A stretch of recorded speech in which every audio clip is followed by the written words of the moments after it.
Assalamualaikum warahmatullahi wabarakatuh. Apa khabar semua hari ini? Okey, hari ini kita akan belajar bab 11 kita semula, sambungan daripada minggu sebelumnya. Okey, iaitu 11.4 amalan kita semula di negara-negara lain. Objektif pelajaran kita pada hari ini ialah di akhir pelajaran cikgu harap murid-murid dapat menyatakan sekurang-kurangnya satu contoh negara berserta dengan amalan satu amalan kita semula dengan betul. Cikgu nak satu negara dengan satu amalan, contoh amalan kita semula dengan betul. Bila kita mulakan dengan kita semula di negara Jerman. Okey, ada 3 yang dinyatakan, iaitu yang pertama adalah ordinan pembungkusan.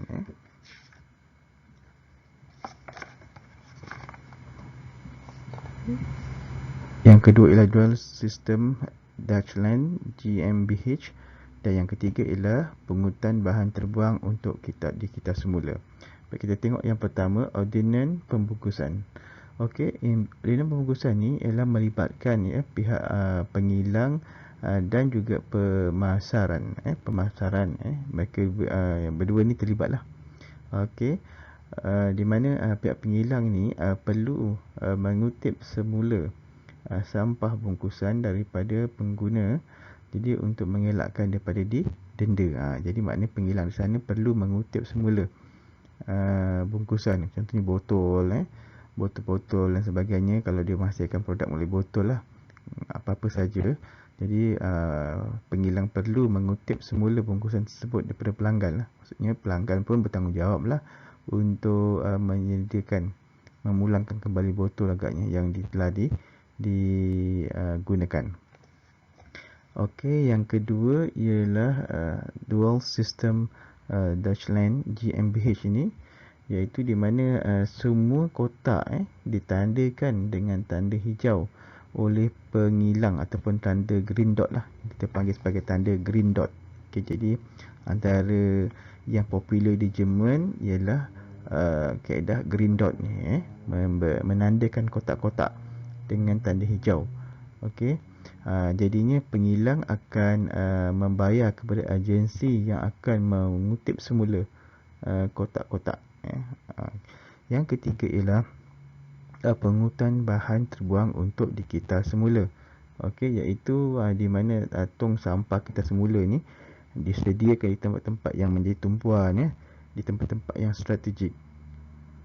Oleh yang demikian, penduduk juga akan diberikan dengan beg plastik berlogo green dot tadi secara percuma, dan mereka akan masukkan sampah-sampah yang hendak dibuang ke dalam plastik tersebut dan menggunakan tong kita semula ni lah untuk dikumpulkan, ya. Okey, seterusnya ialah kita semula di Denmark, di negara Denmark, di mana yang pertama sekali kita tengok ialah program pengembalian deposit. Okey, di sini untuk yang ini pengilang diwajibkan untuk membayar deposit kepada kerajaan apabila menghasilkan sesuatu produk. Lepas itu deposit tersebut akan dipulangkan semula jika pengilang mengita semula produk tersebut. Maknanya deposit tu tak hilang seandainya pengilang tadi mengita semula produk yang dihasilkan, bahan produk yang dihasilkan. Okey, yang kedua ialah program cukai sisa. Cukai sisa ni, okey, apa pula ni? Di mana kerajaan mengenakan cukai kepada pihak yang hendak melepaskan sebarang jenis sisa. Mengenakan cukai kepada pihak yang hendak melepaskan.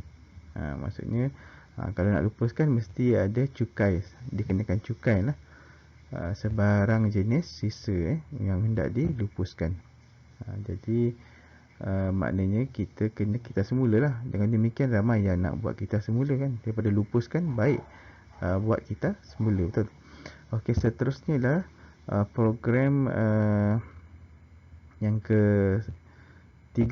ketiga ialah program Waste 21. Waste 21, Waste 21 ataupun Waste 21 lah. Okey, apakah program ni? Okey, program ni ialah menghuraikan cara mengitar semula dengan cekap dan berkesan. Maksudnya bagaimana program ni ialah mengajar bagaimana untuk membuat proses kita semula dengan lebih cekap dan juga dengan lebih efisien lah. Okey, yang keempat adalah program subsidi sisa pula. Subsidi sisa. Okey, apa program ni? Di mana kerajaan memberikan bantuan keuangan kepada pihak yang membangunkan teknologi kita semula. Jika kita ada mampu, katakan anda pun bijak dan terbukti program anda tu mampu untuk dibangunkan teknologi anda tu, teknologi kita semula tu, anda akan dapat habuan daripada kerajaan, dapat bantuan kerajaan, bantuan keuangan lah maksudnya daripada kerajaan untuk membangunkan teknologi. Jadi maknanya mereka telah menjadi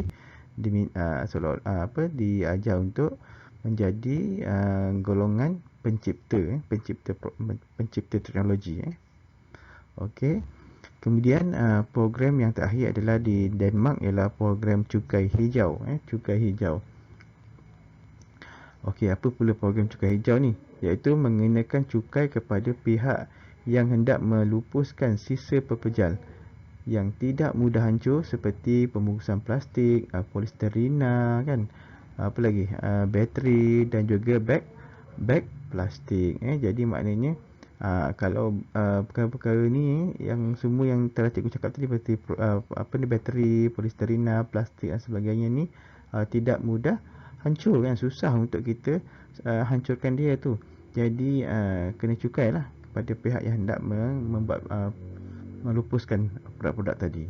Okey, jadi ini ada 5 produk yang 5 kaedah yang bagus yang diamalkan di negara Denmark ini. Baik, seterusnya ialah kita semula di Sweden. Di Sweden, okey, kita lihat ada 5 juga. Okey, yang pertama sekali adalah pencegahan sisa. Okey, apakah yang masukkan dengan pencegahan sisa ni? Di mana penduduk ini diminta untuk memilih makanan yang perlu untuk mengelakkan berlakunya pembaziran. Nampak tak di Sweden penduduk pun memilih makanan yang perlu untuk mengelakkan berlakunya pembaziran. Tapi negara kita macam mana? Cuba kita fikirkan semasa kita buat di sekolah, kita buat di rumah macam mana? Adakah kita melakukan pembaziran makanan? Lihat ni, di Sweden pun dia ajar penduduk dia begitu. Okey, seterusnya pemulihan tenaga. Pemulihan tenaga ni iaitu menggunakan incinerator untuk aktiviti pembakaran yang dapat mengurangkan bahan sisa domestik ni bersepah-sepah lah. Okey, incinerator ni satu macam satu alat lah yang untuk kita bakar dan kita hasilkan dia dan kita hancurkan bahan tersebut menjadi macam lebih kurang debu lah gitu. Berbanding dengan kita kan, negara kita tak banyak menggunakan, ada juga tapi kurang menggunakan incinerator kan. Biasanya orang kampung khususnya orang kita suka untuk membakar secara terbuka kan. Bila kita bakar secara terbuka akan menyebabkan gas karbon dioksida terbebas banyak di atmosfer kan. Boleh menyebabkan peningkatan suhu setempat. Boleh ke? Kalau pembakaran besar lah. Kalau sikit-sikit tu tidaklah kot. Tapi kalau yang banyak sangat tu, api marak sangat, boleh lah. Tapi bukan suhu global suhu setempat. Okey, seterusnya ialah program guna semula. Okey, guna semula ini di mana barang yang masih dielok dihantar ke pusat guna semula untuk dibaiki. Nampak tak? Dia orang begitu sekali. Kita biasanya kalau dah rosak kita akan buang dekat belakang rumah kan, ataupun letak je kat tepi jalan raya tu. Ada TV rosak, kadang-kadang saya jumpa pun ada TV rosak kat tepi jalan raya dan sebagainya, kita letak situ tapi mereka tidak mereka akan hantar ke satu pusat guna semula untuk dibaiki dan boleh digunakan semula. Begitu sekali. Seterusnya ialah pelupusan. Program pelupusan di mana sisa buangan domestik ni perlu dikita semula dan dihantar ke pusat pemulihan tenaga bagi mengelakkan lambakan sisa berlaku. Ada pula untuk tak nak lupuskan dia, kita hantar semula ke pusat kita semula. Dan pusat pemulihan tenaga. Hebat tak tu kaedah dia tu. Okey, yang terakhir adalah program yang dinamakan sebagai kita semula, iaitu pihak kerajaan menyediakan tong kita semula mengikut kategori di kawasan perumahan. Bahan kita semula disalurkan ke kontena bawah tanah untuk mengurangkan pencemaran bau. Tong kita semula kita ada tak di Malaysia? Ada kan? Ada warna-warna, 3 warna kan? Tetapi kita gunakan tak dengan baik. Tak sebenarnya kan. Kita suka hati kita je kita masukkan dalam tong sampah kan. Contohnya di sekolah kan. Ada tong kita semula. Tapi adakah kita menggunakan tong kita semula tu dengan baik? Cuba kita fikir-fikirkan. Okey, seterusnya ialah kita semula di negara Taiwan. Okey, negara terakhir yang kita belajar hari ini, iaitu ada 4 yang dibuat di sana. Yang pertama sekali ialah Akta Pelupusan Sisa. Apa ini Akta Pelupusan Sisa? Di mana pengilang dan pengimport diwajibkan bertanggungjawab terhadap pelupusan sisa produk mereka. Mereka ni wajibkan kepada pengilang dan pengimport juga. Mesti bertanggungjawab terhadap pelupusan sisa produk mereka kan. Yang seterusnya adalah program 4 dalam 1 ataupun 4 in 1 4 dalam 1. Apa dia 4 dalam 1? Okey, untuk proses memastikan kempen kita semula ni berjaya, ada 4 golongan yang boleh bekerja sama iaitu masyarakat, pihak berkuasa bandar, syarikat kita semula dan juga badan sukarela ataupun NGO lah untuk melaksanakan program 4 in 1 atau 4 dalam 1 ini. Mereka bekerja sama bersungguh-sungguh. Okey, seterusnya ialah garis panduan kita semula. Yang ketiga apakah ini? Okey, ia bermaksud menghuraikan kaedah bagaimana untuk menyimpan produk ataupun menyimpan penyimpanan panduan kita semula cara urus sisa ni, macam mana nak urus dan macam mana dia nak simpan, dikumpul ataupun dan juga diproses. Sisa pepejal tu bagaimana cara nak urus sisa tu kan, iaitu bagaimana nak simpan dia, bagaimana untuk mengumpulkannya dan juga bagaimana untuk memproses semula sisa pepejal. Dan yang akhir sekali adalah kempen kita semula. Okey, program ini dijalankan ataupun oleh Agensi Perlindungan Alam Sekitar. Okey, apa tujuan dia? Ialah untuk memastikan persekitaran menjadi lebih bersih dan juga sihat. Okey, itu 4 negara. Okey, sekarang kita lihat kepada latihan berbentuk PT3. Okey, soalan pertama, senaraikan program yang terdapat di negara Denmark bagi menjayakan amalan kita semula secara efisien. Okey, senaraikan. So, kata kerjanya adalah senaraikan. Bila senaraikan, kita nakkan fakta sahaja. Okey, fakta sahajalah. So, berapa fakta kita nak? Kita bergantung pada markah. So, kita perlukan 3 fakta sahaja untuk dapatkan 3 markah ini. Okey, yang seterusnya ialah soalan yang kedua, ialah nyatakan amalan kita semula bagi negara berikut. Nyatakan, kata kerjanya adalah nyatakan juga fakta. Fakta saja. Berapa markah yang kita nak? 3. So, ada 3 fakta yang kita perlukan. Okey, untuk negara Taiwan, untuk negara Denmark, untuk negara Sweden. So, ada 3. Ada banyak tadi kan setiap negara. So, pilihlah satu-satu yang sesuai, yang dipikirkan perlu untuk anda, mudah untuk mengingat kan. Okey, kemudian untuk PAK21, cikgu minta kita kamu terlibat, semua wajib terlibat dengan pertandingan menghasilkan produk daripada bahan kita semula. Okey, tajuknya ialah menghasilkan, ini tajuk kamulah. Okey, menghasilkan satu produk daripada bahan kita semula yang terdapat di rumah. Okey, satu saja produk bahan kita semula, barang tertinggal ni kita semula ya. Tapi yang terdapat di rumah saja.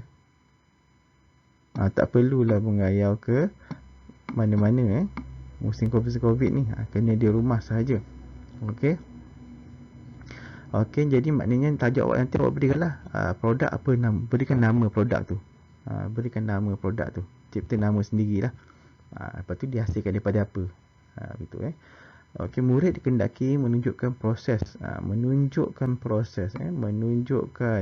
proses penghasilan produk melalui video berdurasi pendek, dan cikgu pilih medium YouTube. Semua orang mesti menghasilkan YouTube. Okey. Video tersebut adalah memperlihatkan diri murid. Dalam video mesti ada kamu. Memperlihatkan diri murid sebagai bukti ia adalah ciptaan diri sendiri. Tak kisahlah nak buktikan yang paling bagus, muka kamu semua ada, tunjukkan, bercakap. Itu yang paling bagus sekali. Kan? Yang paling cikgu kendaki. Paling tidak ada yang keduanya ialah kamu masukkan, letakkan di sebelah tempat tu mungkin tanda-tanda diri kamu, nama dan sebagainya. Tapi yang itu tak berapa sesuai lah. Cikgu yang paling bagus ialah kamu memperlihatkan diri kamu di dalam video tersebut. Okey. Kemudian sila nyatakan keterangan proses. Keterangan proses. Mula-mula buat apa, perkenalkan dulu apa bahan-bahan yang digunakan, kan? Nama produk yang dihasilkan. Lepas tu kaedah dia macam mana, ada keselamatan macam mana, proses dia macam mana, dengan jelas, supaya orang yang menonton dapat memahami dengan baik. Okey, hadiah dia menanti anda, hadiah menarik menanti anda. Okey, adalah hadiah-hadiah nanti cikgu akan beritahu. Okey, selamat mencuba. Okey, itu saja pada PDP kita pada